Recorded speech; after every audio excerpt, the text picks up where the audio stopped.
Morning, everyone. There seems to be a lot of people talking about local news and crosswords in the chat. I don't know who's responsible for that. Commander DJ Burp is straight in there with a £5 super chat. Thank you very much. Super chat even.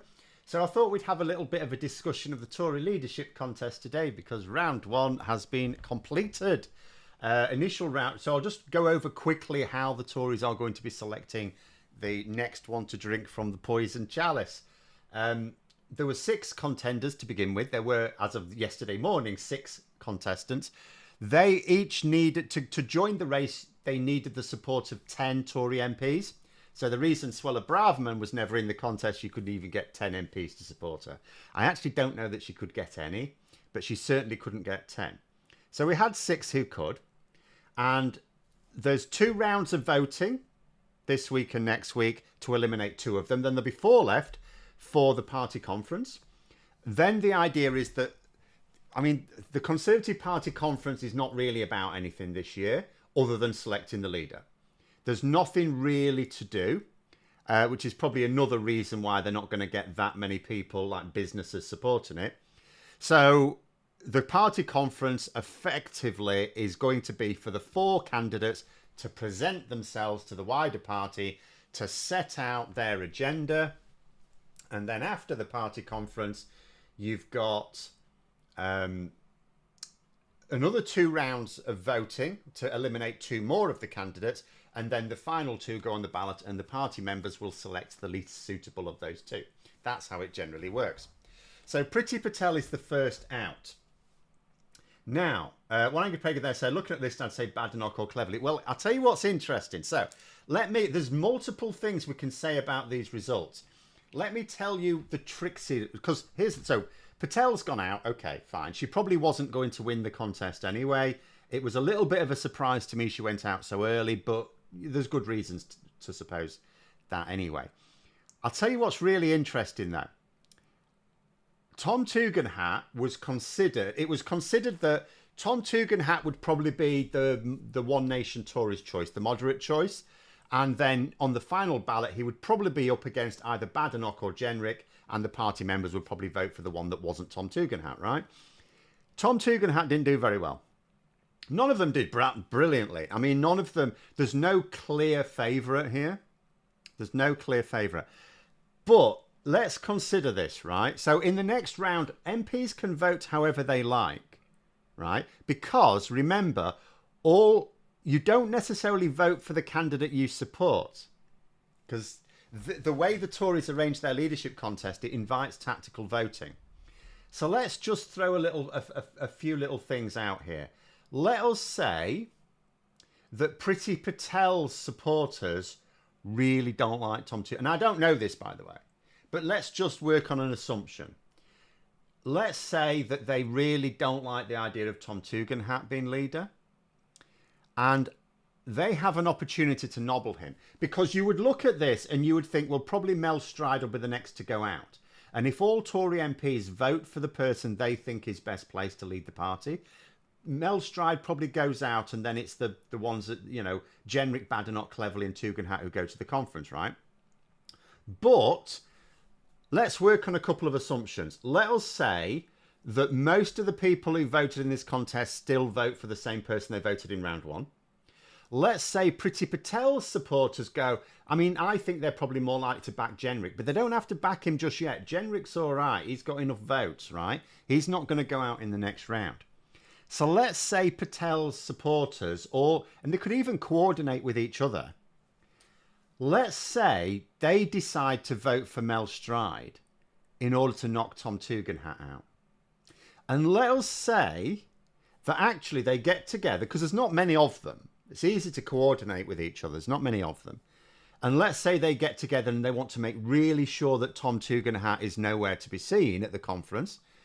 They could divide themselves between James Cleverly and Tom Tugendhat, even though they won't support them, just tactically, to make sure that Tom Tugendhat... Because so Tom Tugendhat could go out in the next... He was considered to be the one who was nailed on to get on the final ballot for the One Nation Tories. And actually, a bit of tactical voting from the far right MPs could knock him out in the next round.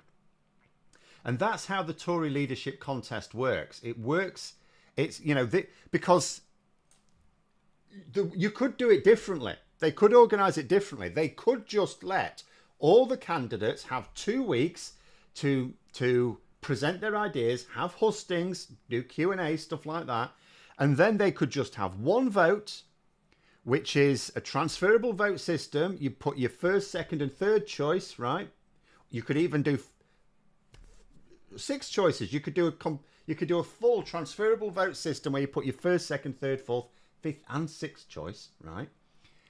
And you could just have the whole thing done in one round. Selecting the top 2. Could all be done in one round. But they don't do that. They knock out one candidate every round. And the reason they do that is so that it's specifically so that they can tactically knock out someone they really don't want. Because remember, there is a huge disconnect between, it's not just the Conservatives, it applies just as much to Labour as well. There's a huge, and I suppose to other parties, there's a huge disconnect between the MPs who, despite, you know, I keep saying MPs are, as a group, pretty thick. But they're a lot more clued in politically than the party membership of any party. So they'll also know the candidates and they'll know who's most likely to be effective at leading them, right? Because at the end of the day, whoever wins this contest isn't, when they talk about leading the party, let's be clear about what they mean. They don't mean leading the party. They don't lead the party members. They don't get to tell the party members anything. They can potentially kick them out of the party, I guess, but they can't tell the party members what to do. They don't lead the party members. They lead the MPs. That's what they do. They lead the MPs. So really, and that's why I partly why I think MPs should just be free to choose their leader anyway. But you could have a situation where the MPs go, look, you know, Kemi Badenoch, I think, for example, could be quite popular amongst party members, but she'd be really, really bad. She'd be terrible. So the way this contest is arranged is it allows them to effectively pick which 2 go to the party members. In a way that, for example, Labour's doesn't. The Labour leadership contest doesn't work like that. The MPs can't really do a lot to stop it. I assume they've got a brain cell fill. I am making that assumption. At the moment, the Tory parliamentary party is completely unknown because a load of Tory MPs lost. Like, let's be honest, some of their thickest have actually lost their seats. Some of the dimmest Tory MPs are gone, you know. But the other thing to bear in mind is there were a lot of Tory MPs who stood down, not because they were going to lose their seats, because they just wanted to stand down, they've had enough, or they didn't want to be in opposition. So there were safe Tory seats that now have brand new Tory MPs.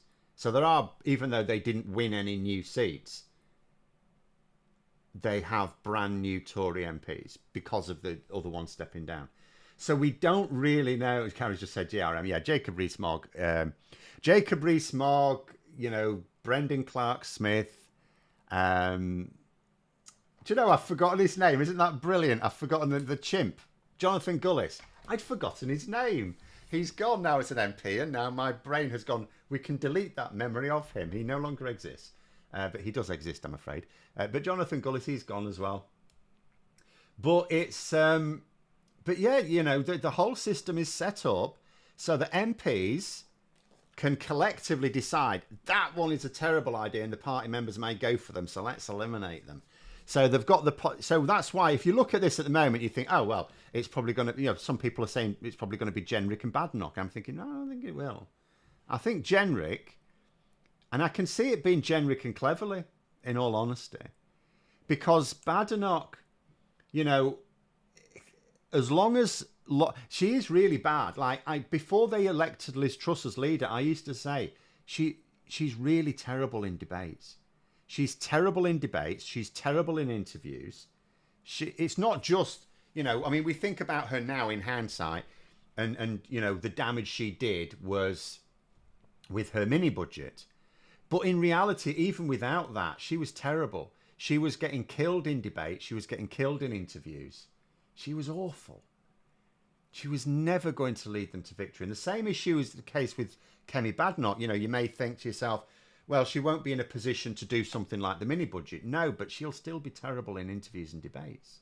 She always is. And she's actually, I mean, we think about Rishi Sunak and Boris Johnson, even Liz Truss, they were all quite thin-skinned. They didn't like it when you really stuck it to them. I mean, Liz Truss walked off stage when someone dropped that, or led by donkeys, dropped that banner with the lettuce on it. She wasn't happy. No, so she's thin-skinned. But Kemi Badenoch is way touchier than any of the rest of them. Way touchier. But it's, yeah, so I can see Tory MPs freezing her out as it gets later. But for now, I would just look at this and I would think, for Tory MPs on the right of the party who may, and I don't know that they do see Tom Tugendhat as a threat, but if they do, I can see him being knocked out in the next round. Now, it might not. It might be that they all just vote for whoever they want to vote for and they decide to get tactical in the final stages, right, after the conference.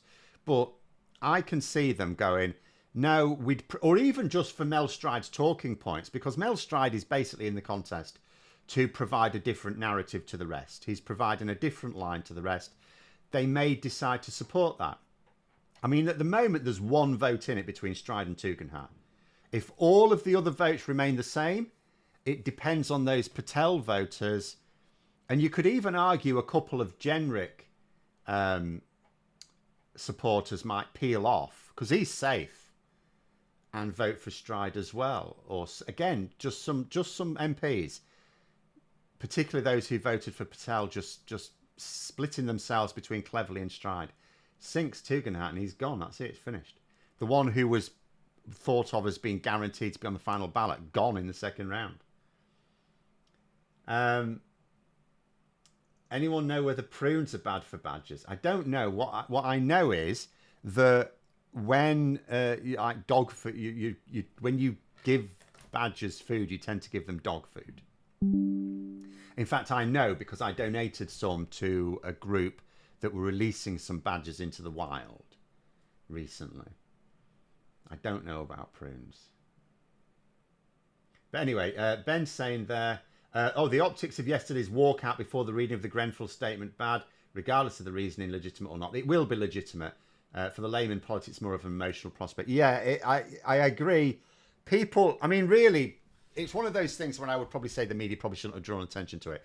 I mean, what happened was you had PMQs and then you had the Grenfell discussion. Now, MPs need a piss like anyone else. Okay. And, you know, you have to get in for PMQs if you want a seat quite early. So you're probably there. So the way it works on a Wednesday is at 11:30. There's an interesting debate taking part right now. I hope it's interesting anyway. It's a business discussion. But at 11:30, you have some small, a minister gives some, you know, it might be the Welsh office questions, Scottish office questions, or equalities questions or something like that. So you have something between 11:30 and 12. And so a lot of MPs will be in for that. Not necessarily because they're interested in that debate, some will be, but just because they want to get themselves a seat ahead of PMQs. Then you have PMQs itself. So at the end of that, a lot of MPs will just want a piss, which is fine. And they would then come back. But I agree, if you then show the public, there's a load of people leaving. So the way it's presented is there's a load of people leaving just as the Grenfell statement's about to be made. And it's like, what's really happening is they're leaving because they've been there for a long time already and they want a piss. And some of them would have come back. But yeah, if you're going to draw attention to it, it looks bad. So probably the media, a responsible media probably wouldn't have drawn attention to it. Because like you say there, you know, it is, the optics are bad, but there was legitimate reasoning. Cleverly is approaching the human form of moderate. Yeah, question there. Yeah, obviously these are relative terms. But in actual fact, if you consider the various leadership contenders, James Cleverly is actually quite moderate. I will just draw your attention to a few things. For example, you remember when Jacob Rees-Mogg was banging on about working from home and he was giving staff in his own department a hard time about it? James Cleverly was the one going, what matters is that the work gets done, not where you do it. And the other thing is, James Cleverly never really poured petrol on the culture war fires. You know, he would go along with it when forced, because at the end of the day he was towing the party line. But he never engaged. You'll never find example of James Cleverly engaging in the culture wars. You couldn't be asked with it.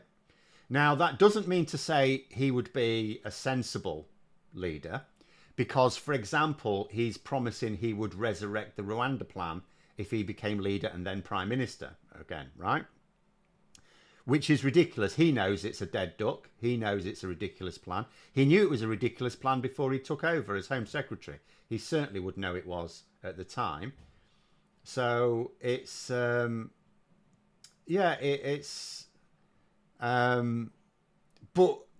you know, if you consider the different candidates, he is. Like, I don't actually know what his view is on the ECHR, in all honesty. He's probably someone I haven't actually seen.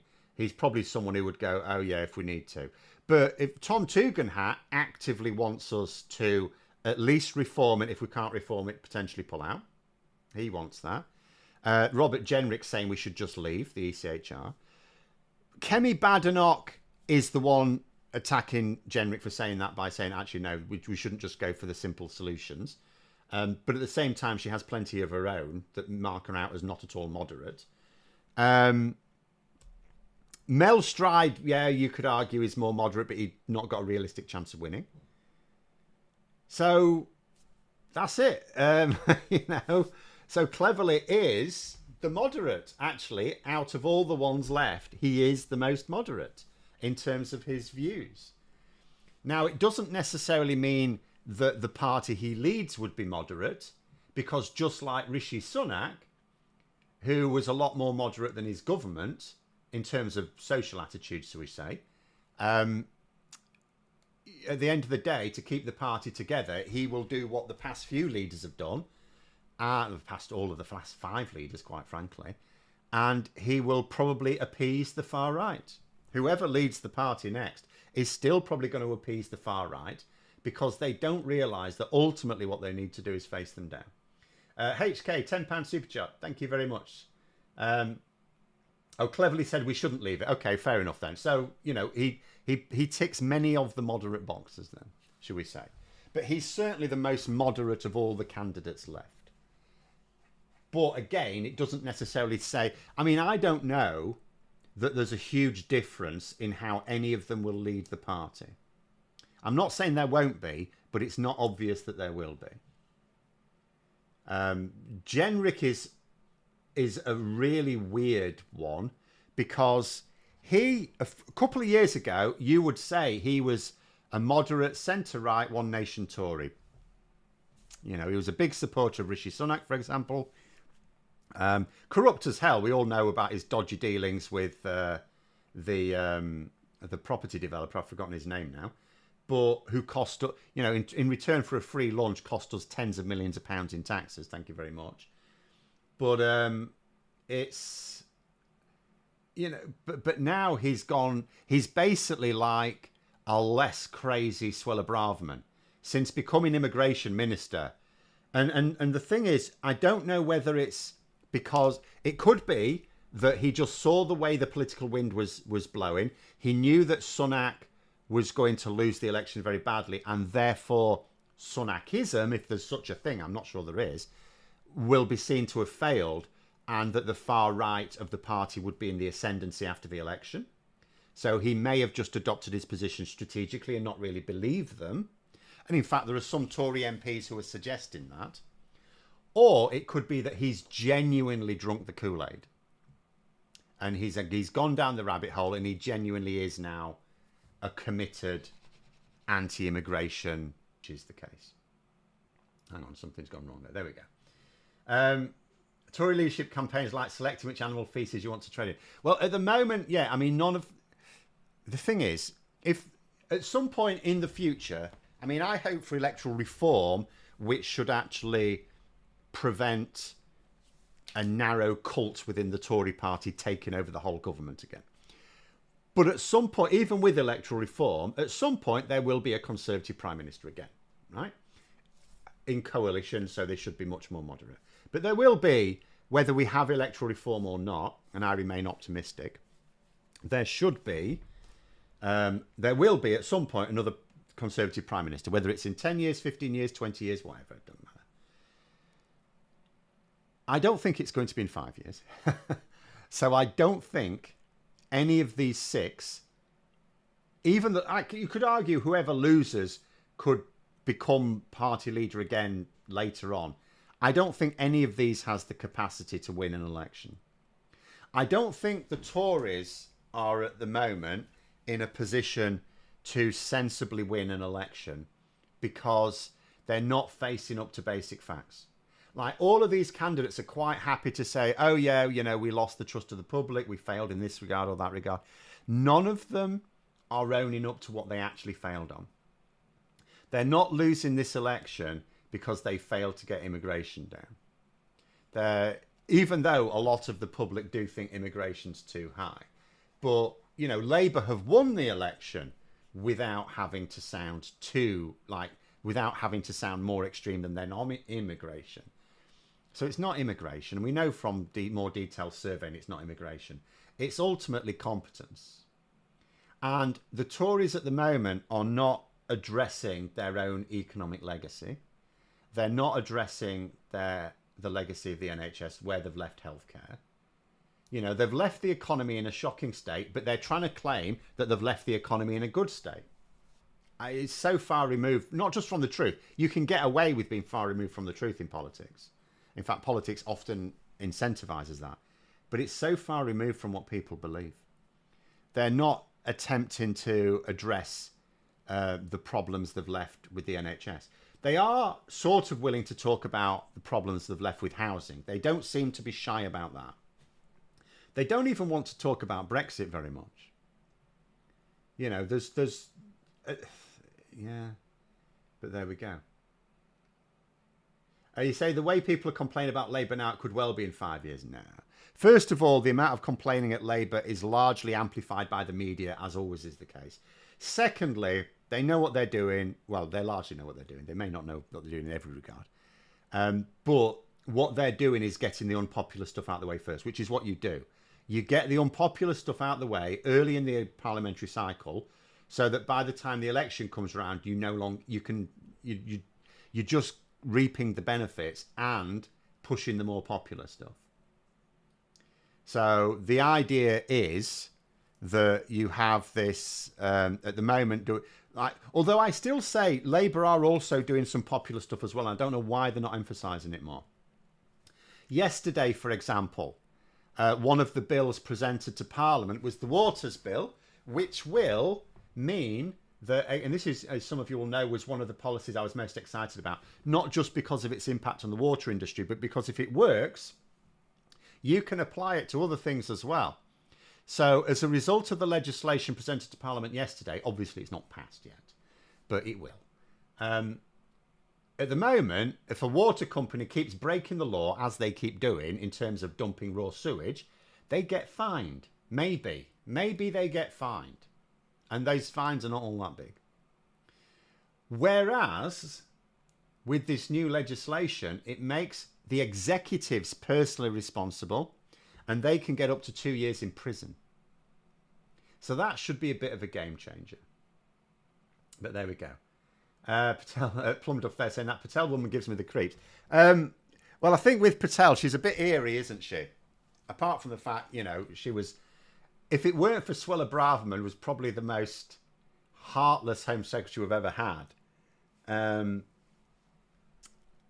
But for me, what was eerie about her was the fact that she just smirked at everything. Do you know what she reminds me of? And this is personal to me. So when I was at school, we had a home economics teacher. I'm not going to say her name, although she's probably dead now. Mrs. Goodwin. She'll be dead now. And she was really weird because when she was giving you a real telling off, like proper telling off, she'd be smiling while she did it. It was really creepy. And I sort of feel the same thing of Priti Patel, that constant smirking was, you know, she was like an automaton. something not quite real about her. But anyway, Nick saying they don't want to talk about Brexit very much. One thing the Tories have in common with Labour. Well, the reason why Labour don't want to talk about it very much is because the public. One of the major barriers, and I wish people would understand it, and Labour have said so themselves, and it's absolutely backed up. One of the biggest barriers we have when people, will say things like, "Oh, Keir Starmer, voters want him to drop his red lines," and like, no, they don't. One of the things that people fear is that toxic debate starting up again, because it's damaged a lot of relationships and broke some, and they don't want it happening again. They actually want Labour to just quietly fix things behind the scenes. Now, at some point, Graham just said there, Mrs. Goodwin has entered the chat. Now she'll be dead. She'll be dead now. This is a long time ago. I'm getting quite old myself. This was when I was at school. I mean, technically she might not be, but she probably is. So, but it was wasn't Priti Patel portrayed as a vampire in Spitting Image? Yeah, she was. Yeah, but anyway, she's gone. She's not leading the party. Although, to be honest, if she had, she would not be the worst of the bunch.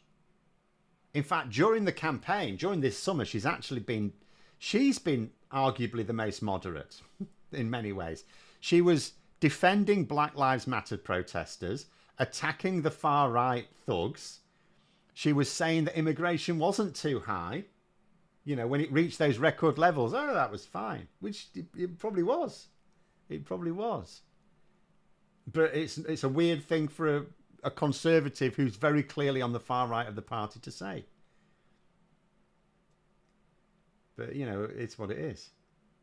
Is she in the demographic who's dying off? Well, it's hard to tell that from the leadership contest. I would hope so, but in reality, it's probably more the demographic that's disappeared off to Reform UK.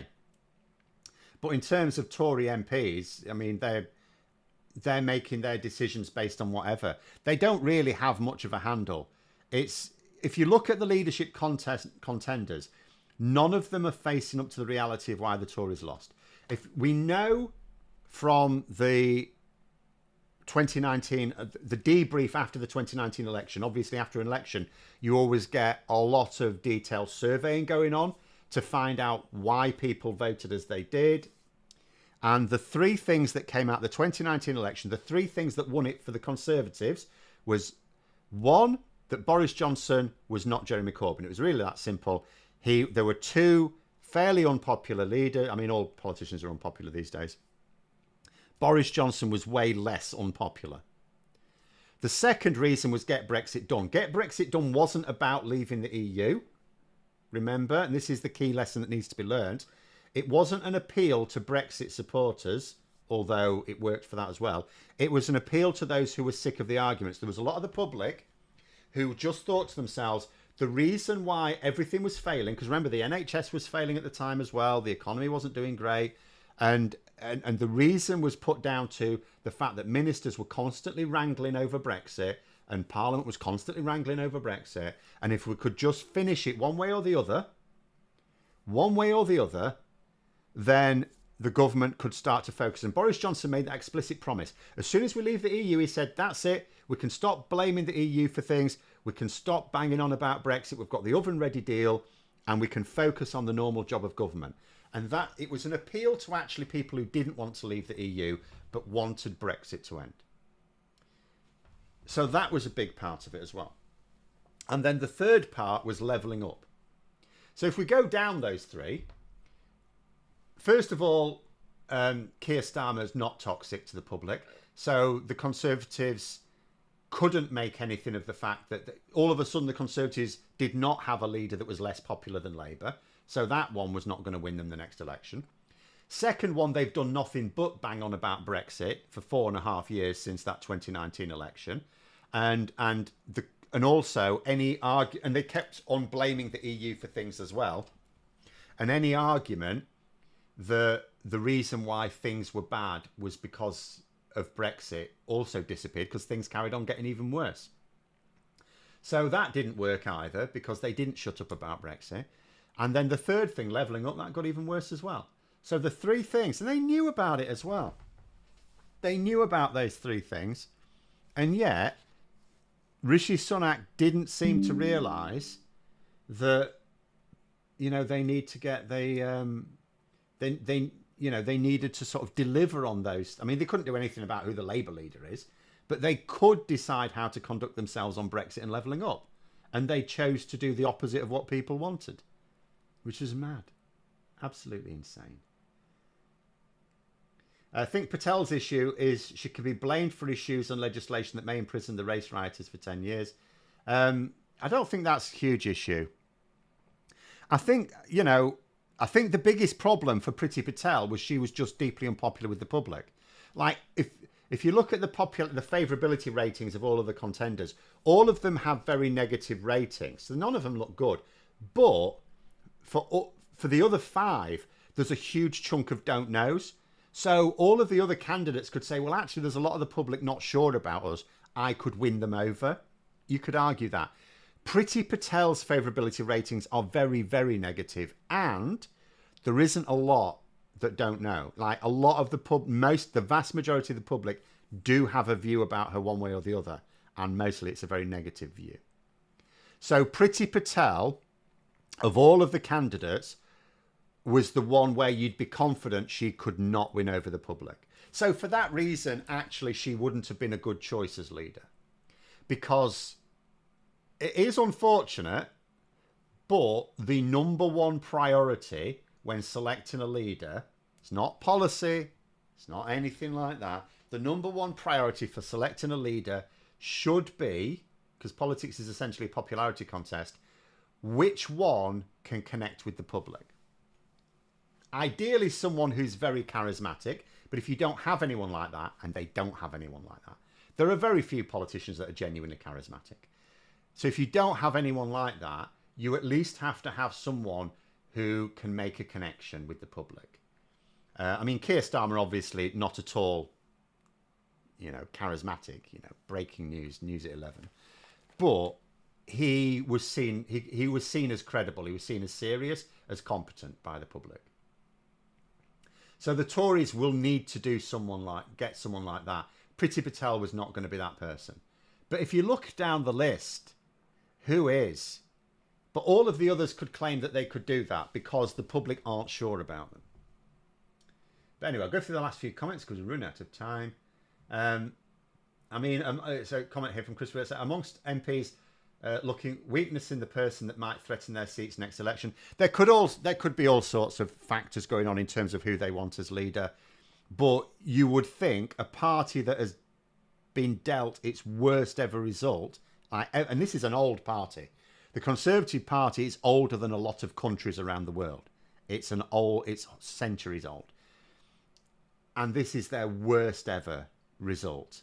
By some distance, worse than in 1997, and a lot of these Tory MPs, I don't know, will they feel safe? Will they feel that the loss was as bad as it could be, and that anyone who won their seat this time should win it next time, at least with some more? Maybe they feel safer now, and maybe they don't. Maybe they feel that actually some of their seats are still vulnerable next time if they don't get the right leader. I don't know that. It'd be interesting to know. But there we go.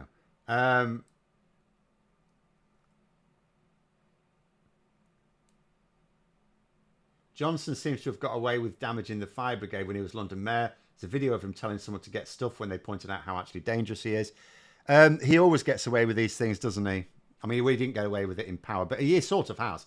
Because when you think to yourself, oh, well, he's lost his political power, so he's really upset about that. And it's like, yeah, but he still lives in a big house. Well, he appears to live in the hedge outside the big house, but he owns a big house. And he gets paid an absolute fortune for talking rubbish to drunk businessmen in America. So, there we go. So they don't really, that's the problem. They don't really suffer, do they? When we talk about Jacob Rees-Mogg losing his seat and Boris Johnson being forced out of Parliament, and it's like, yeah, but they're still really rich and they still live in a big house. They're not really facing consequences, are they? But anyway, we've just hurt their ego. That's all that's happened. We've pricked their ego. That's about it. It's not the most serious thing. But there we go. I'll leave you on that negative note. Thanks very much for coming on, everyone. There may be a bit of noise next week because there's going to be some drilling. But my microphone will hopefully try and tune most of it out.